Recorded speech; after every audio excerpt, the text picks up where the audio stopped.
دین کے لیے وقف کرنا اس کا مطلب یہ نہیں کہ وہ تجارت نہ کرے، تجارت بھی تو دین کا حصہ ہے۔ ہمارے ہاں یہ جو تصور ہے کہ جہاد کے لیے بچوں کو وقف کر دینا کہ بچہ جائے اور جا کر ذبح ہو جائے، اس کی مثال عہد نبوی کے اندر نہیں ملتی۔ یہ بعض جذباتی باتیں ہیں جو بعض تنظیموں نے پاکستان میں اختیار کی ہے، اس کی دلیل قرآن اور حدیث میں موجود نہیں ہے۔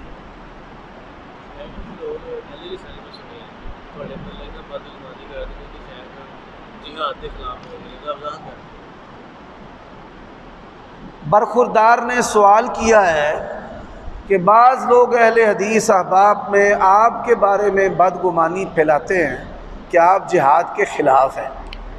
بھائی ہم جہاد کے خلاف نہیں، نبی علیہ السلام کی سنت مسواک کا کوئی مخالف ہو تو وہ اسلام سے باہر ہو جاتا ہے۔ جہاد تو اسلام کا ایک بہت بڑا حکم اور دروازہ اور روشن باب ہے۔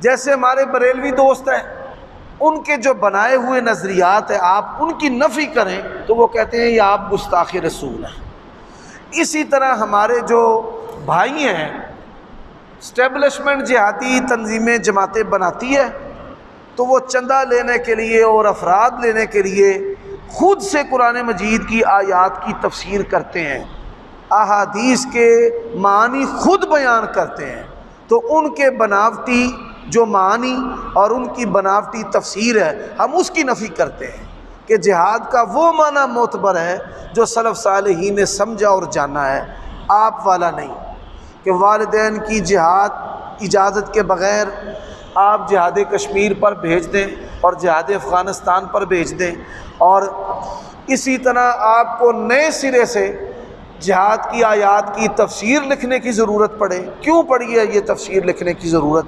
اس کے پیچھے کوئی مقصد کار فرماتا ہے۔ اب وہ مقصد آپ کے سامنے آ چکا ہے، اب تو کسی سے بھی یہ بات ڈکی چھپی نہیں ہے کہ پہلے جمہوریت وہ کفر تھی، اب جو ہے اس میں حصہ لینا، ووٹ دینا جہاد کشمیر سے بھی افضل ہے اور ضروری اور اہم ہے، مہم ہے۔ تو ہم ان جذباتی چیزوں کی نفی کرتے ہیں۔ برخوردار اللہ، کیا غائبانہ نماز جنازہ پڑھنا صحیح ہے؟ بعض علماء کہتے ہیں صحیح نہیں ہے۔ جو کہتے ہیں صحیح نہیں ہے ان سے دلیل لے لیں۔ نبی علیہ السلام نے نجاشی کا جنازہ جو ہے وہ پڑھایا ہے۔ اب دو باتیں وہ پیش کرتے ہیں۔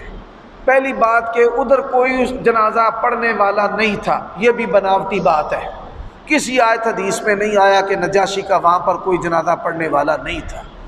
دوسری یہ بات پیش کرتے ہیں کہ پردے ہٹا دیے نبی علیہ السلام کے سامنے سے تو وہ حاضرانہ تھا۔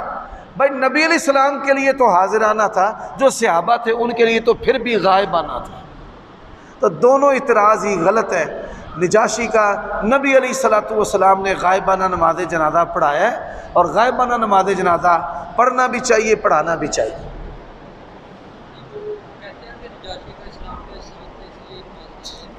یہ اعتراض بھی بناوٹی ہے نا۔ علت سبب کوئی بھی ہو عمل کا، العبرۃ بعموم اللفظ لا بخصوص السبب۔ ان کا احسان تھا تو احسان کی وجہ سے جنازہ پڑھایا، تو اب علماء کا بھی تو احسان ہے نا بیٹا امت پر، دین سکھاتے ہیں، یہ احسان نہیں ہے سکھانا دین؟ جو علی گیلانی ہیں وہ مسلمانوں کی آزادی کے لیے آواز بلند کرتے رہے ہیں، یہ احسان نہیں ہے؟ کیا خیال ہے؟ چلو جی مولانا صاحب۔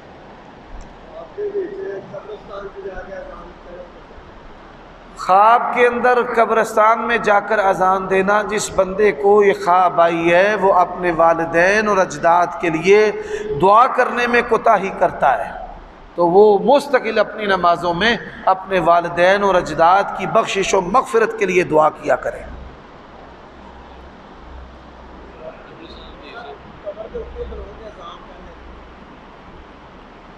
ہمارے زمانہ میں قبر پر کھڑے ہو کر اذان دینا یہ بدعت ہے۔ قبر نبی علیہ السلام کے زمانے میں تھی، بنتی تھی، آپ ان پر تشریف لاتے تھے اور اذان بھی تھی، لیکن عہد نبوی میں کسی بھی قبر پر اذان نہیں دی گئی۔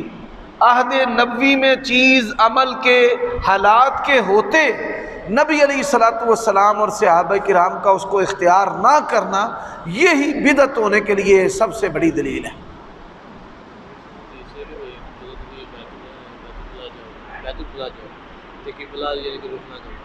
امام شافعی کہتے ہیں کہ وہ کھلے یعنی کہ میدان واسطے ہوتے ہیں، یعنی کہ نبی علیہ الصلوۃ والسلام کی حدیث ہے لا تستقبلوا القبلۃ بغائط ولا تستدبروها۔ بعض ائمہ جو ہیں انہوں نے کہا ہے کہ یہ صحرا میں ہے۔ اب جنہوں نے اس کو صحرا کے ساتھ مقید کیا ہے ان کے پاس دلیل نہیں ہے، ان کے پاس دلیل نہیں ہے۔ یہ حکم عام ہے صحرا کے لیے بھی اور دیواروں کے اندر بھی۔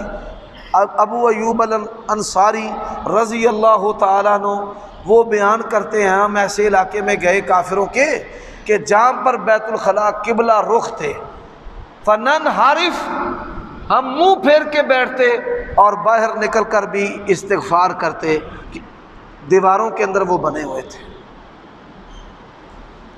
جی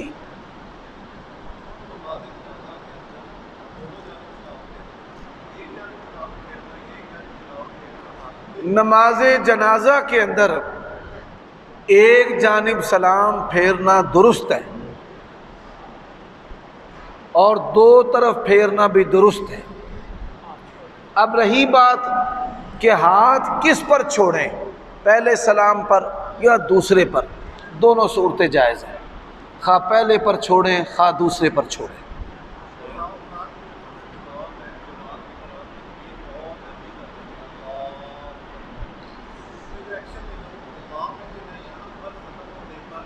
بعض ائمہ جو ہیں وہ تکبیرات نماز کی ارکان میں آتے جاتے بڑی لمبی پڑھتے ہیں، اللہ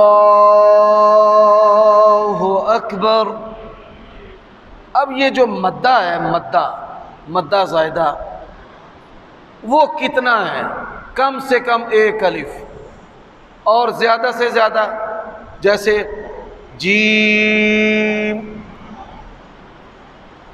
وَلَلضَّالِّينَ، یعنی یہ مشق کرائی جاتی ہے طلباء کو۔ تو اگر کوئی لمبا پڑھتا ہے، جو لمبا پڑھنے کی انتہا ہے اس تک، یعنی جہاں تک لمبا پڑھنا درست ہے تو جائز ہے۔ تو اصل میں بعض ائمہ تکبیرات پہلے کہتے ہیں اور بعد میں جاتے ہیں، بعض ساتھ ساتھ کہتے ہیں، اور بعض رکوع میں جا کر کہتے ہیں اللہ اکبر، اور بعض جو ہیں وہ سپیکر کا بھی لحاظ کرتے ہیں، اٹھ کر سپیکر کے سامنے کہتے ہیں اللہ اکبر۔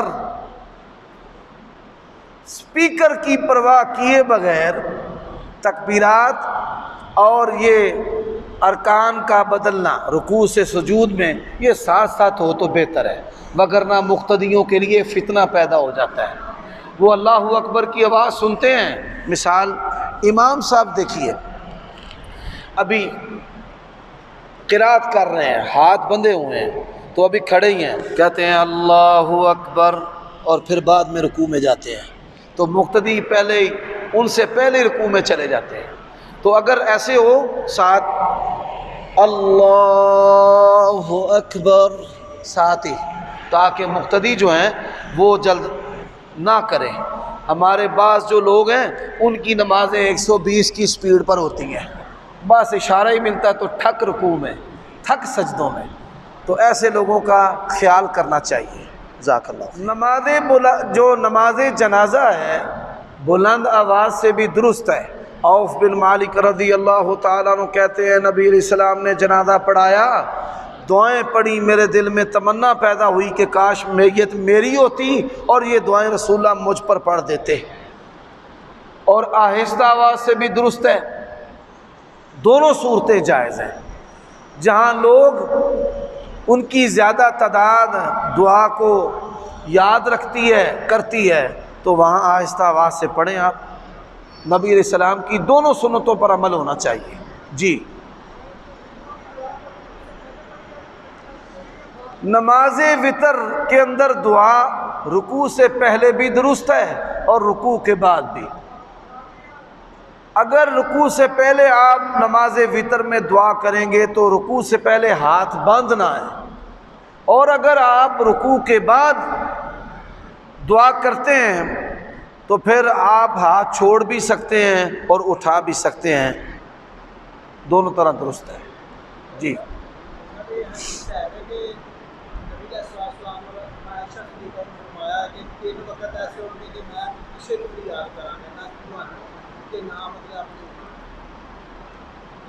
یہ امت کے الفاظ، حدیث ایسے نہیں ہے جیسے آپ نے سنی ہے۔ فرمایا کہ 3 وقت ایسے ہوں گے کہ کوئی کسی کو یاد نہیں رکھ پائے گا۔ میزان، جب اللہ تبارک و تعالیٰ کے سامنے سوال ہوں گے تو ایسے کہہ دینا کہ نعوذ باللہ آپ صلی اللہ علیہ وسلم اپنی امت کو بھول جائیں گے، یہ حدیث کے الفاظ نہیں ہیں، یہ کسی کی اپنی شرح یا اپنا مطلب و معنی ہے۔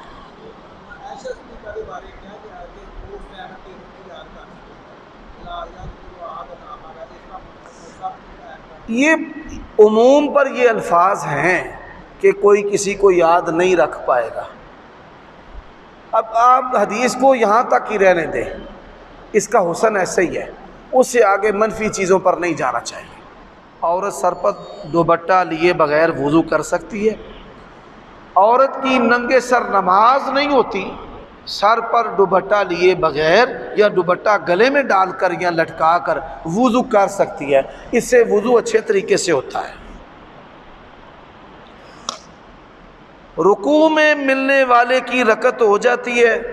حضرت ابو ہریرہ رضی اللہ تعالیٰ عنہ کا قول ہے جو حکماً مرفوع ہے کہ رکوع میں ملنے والے کی رکعت شمار نہیں ہوتی۔ دعا کے دوران آسمان کی طرف دیکھنا جائز ہے۔ قد نرى تقلب وجهك في السماء، اللہ کے نبی علیہ السلام آسمان کی طرف چہرہ اٹھاتے تھے، تو دعا کے دوران انسان اللہ کی محبت میں آسمان کی طرف اگر نگاہ اٹھاتا ہے تو بالکل مسنون ہے، درست ہے۔ آن لائن کرنسی ایکسچینج کے بارے میں کیا شرعی تقاضے ہیں؟ یہ جو کرنسی ایکسچینج ہے، مختلف ملکوں کی جو کرنسی ہے، مثال کے طور پہ آپ ریال کماتے ہیں اور پھر اپنے ملک بھیجتے ہیں، اس ملک نے اپنی کرنسی کا ریٹ مقرر کیا اور اس ملک نے جسے انٹرا بینک ریٹ کہتے ہیں، اس ریٹ پر تبادلہ کرنا کرنسی کا اور اس کا نفع لینا، یہ جائز اور درست ہے۔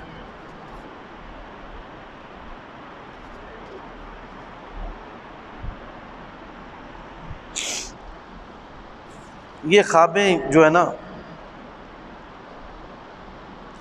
میرے پاس گھر نہیں ہے، میں کرائے پر رہتا ہوں، میں نے ایک پلاٹ لیا، اب اس کو بنانے کے پیسے نہیں، کوئی کہتا ہے کہ تم اس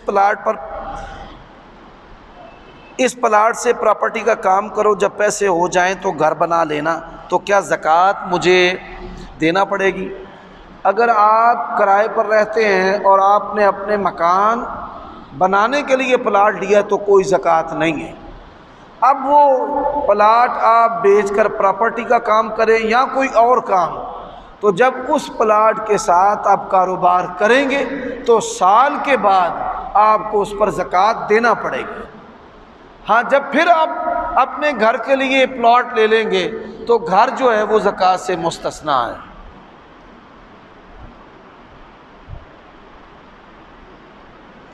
ایک بھائی نے اپنی ذاتی جگہ پر مسجد تعمیر کی، تقریباً 10 سال نمازیں اور جمعہ بھی وہاں ہو رہا ہے۔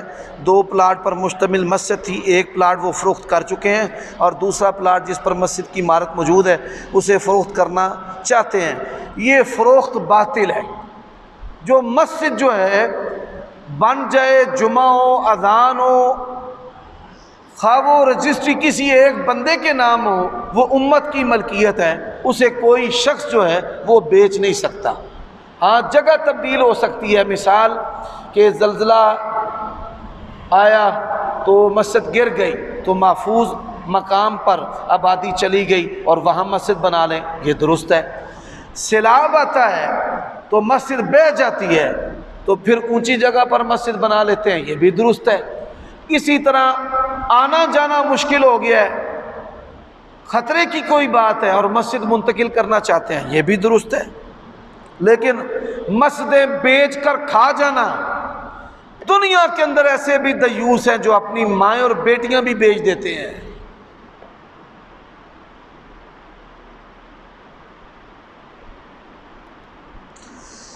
کسی شخص کے والدین جنت الفردوس میں ہو اور اولاد اپنے نیک اعمال کم ہونے کی وجہ سے نچلے درجے میں ہو، تو کیا اولاد اور پھر ان کی اولاد کو بھی اللہ جنت الفردوس پہنچا دے گا؟ ہر بندے کو اس کے اعمال کے مطابق جزا ملے گی۔ اگر اولاد کے اعمال جنت الفردوس والے ہوں گے تو جائیں گے، وگرنہ نیچے ہی رہیں گے۔ میری فجر کی نماز قضا ہو جاتی ہے، باقی 4 نمازیں الحمدللہ وقت اولیٰ میں پڑھ لیتی ہوں، لیکن فجر کے وقت آنکھ نہیں کھلتی۔ جب آنکھ کھلتی ہے تب سورج نکلنے کا وقت جو ہے شروع ہو جاتا ہے۔ فجر کی پابندی کرنے کے لیے 2 چیزیں اختیار کریں۔ پہلی جو چیز ہے نماز عشاء کے فوراً بعد سوئیں، اور دوسری چیز ظہر کے بعد قیلولہ کریں۔ قیلولہ کرنے سے اللہ تعالیٰ آپ کو فجر کی نماز کی پابندی کی توفیق دے دے گا۔ پھر نیک خاوند کے ساتھ میری بہن شادی کر لے جو تجھے نماز فجر کے لیے اٹھائے، اللہ تعالیٰ اس کو نیک خاوند دے۔ کیا وارث بننے کے لیے بلوغت کا ہونا شرط ہے؟ وارث بننے کے لیے بلوغت کا ہونا کوئی شرط نہیں ہے۔ 1 دن کا 1 سیکنڈ کا بچہ بھی ہوگا تو وہ وارث ہوگا۔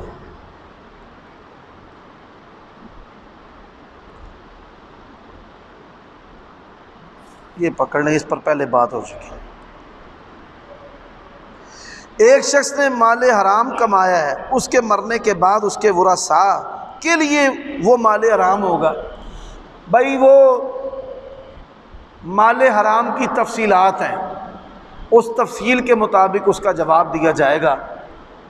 ایک انسان اگر توبہ کر لیتا ہے، مثال مال حرام کمایا، اب لوٹا نہیں سکتا، لوٹائے تو خطرہ ہے، گورنمنٹ کی چوری کی ہے، وابڈا کی، محکموں کی، تاریں چوری کرنا، کھمبے بیچ دینا، لوہے کی چیزیں گلا دینا۔ اب ہے کہ اگر میں نے واپس کیا اور میں نے اقرار جرم کیا تو مجھے پکڑ کے اندر ڈال دیں گے۔ توبہ کرے اور ایسے پیسے جو ہے وہ حکومتی کاموں میں لگا دے، مثال رستہ بنا دے جس سے لوگوں کو فائدہ ہو۔ اور اگر وہ غنی نہیں ہے، تنگ دست ہے، تو پھر اللہ تعالیٰ کی بارگاہ میں وہ سچی اور پختہ اور پکی توبہ کرے۔ اب ایک بندہ بہن کا حصہ نہیں دیتا، کہتا یا اللہ میری توبہ، بھائی کا حصہ دبایا ہوا ہے، یا اللہ میری توبہ، کسی کے پلاٹ پہ قبضہ کیا ہوا، یا اللہ میری توبہ، ان کو دے واپس جا کر، ان کو نہیں دے سکا ان کی اولادوں کو دے دے کہ لو بھائی تمہارے باپ سے اختلاف تھا، قرب نہیں بنا، اب وہ دنیا سے چلا گیا، یہ چیز ہے اس کی، لے لو، تم لے لو۔ نماز جنازہ کے لیے جب میت کی چارپائی کو اٹھایا جاتا ہے یا تدفین کے لیے تو جو کہا جاتا ہے کلمہ شہادت، یہ ہندوؤں کی نقل میں بعض مسلمانوں کی غلطی ہے کہ وہ رام رام ستک اور یہ کہتے ہیں کلمہ شہادت، یہ بدعت ہے۔ نبی علیہ السلام کے دور میں جنازے اٹھائے جاتے تھے اور کلمہ شہادت سے صحابہ کرام بخوبی واقف تھے، اور کسی نے آواز کو بلند نہیں کیا، بلکہ آواز کو میت کے ساتھ بلند کرنے کی ممانعت حدیث میں آتی ہے۔ اس کے اندر نوحے کی آواز بھی ہے اور اس طرح کی آواز بھی ہے۔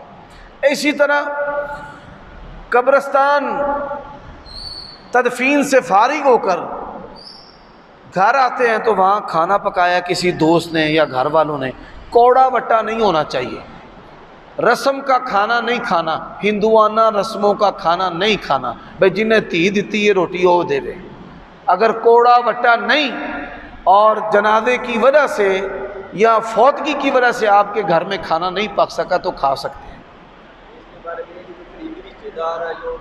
میں نے کہا کہ جن کے گھروں میں کھانا نہیں پک سکا وہ کھا سکتے ہیں، لیکن اس کے لیے بھی شرط ہے رسم نہ ہو۔ رسموں کے کھانے کی اسلام اجازت نہیں دیتا جو باطل رسمیں ہیں۔ غسل کا معنی ہوتا ہے نہانا، جو انسان عام بشاشت اور تازگی کے لیے اور پاکی کے لیے، بو کو ختم کرنے کے لیے نہاتا ہے۔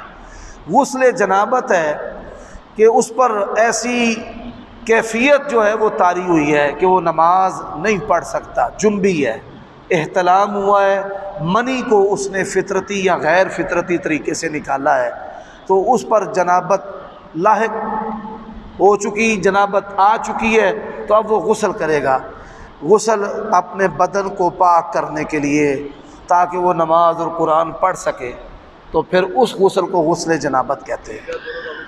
مختلف ہے، وضو کرے نماز کے لیے جیسے وضو کیا جاتا ہے، یا اگر اسے جلدی ہے تو کلی کرے، ناک کی صفائی کرے، پورے جسم پر پانی بہا لے، اور اگر اس کے پاس وقت ہے تو وضو کرے جیسے نماز کے لیے وضو کیا جاتا ہے، پھر سر کا مسح کرنے کی بجائے پانی پورے بدن پر ڈالے، اچھی طرح ناف میں، انگلیوں کے جوڑوں میں، سرین کے جوڑ جو پشت ہے اس کے جوڑ میں پانی داخل کرے، اور آخر میں جوتا پہن کر وہ اپنے پاؤں دھو لے، تو یہ غسل جنابت ہے۔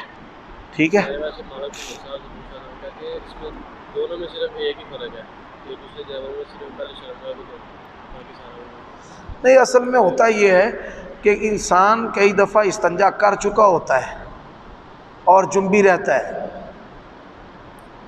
وہ اس نے استنجا کر لیا ہے، شرمگاہ تو پاک کر لی، کپڑے بدل لیے، لیکن غسل نہیں کیا، جیسے عموماً رمضان کی راتوں میں ایسے ہوتا ہے، تو اس لیے میں نے اس کو تفصیل سے بیان کیا ہے۔ ٹھیک ہے بھائی جان؟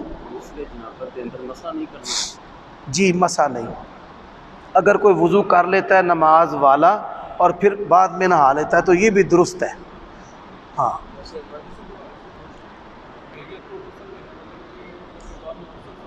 غسل کے بارے میں سوال ہے کہ میت کو غسل دینے والے پر جو غسل ہے وہ فرض واجب نہیں ہے، استحباب ہے اس کا، نہا لے تو اچھی بات ہے۔ جی،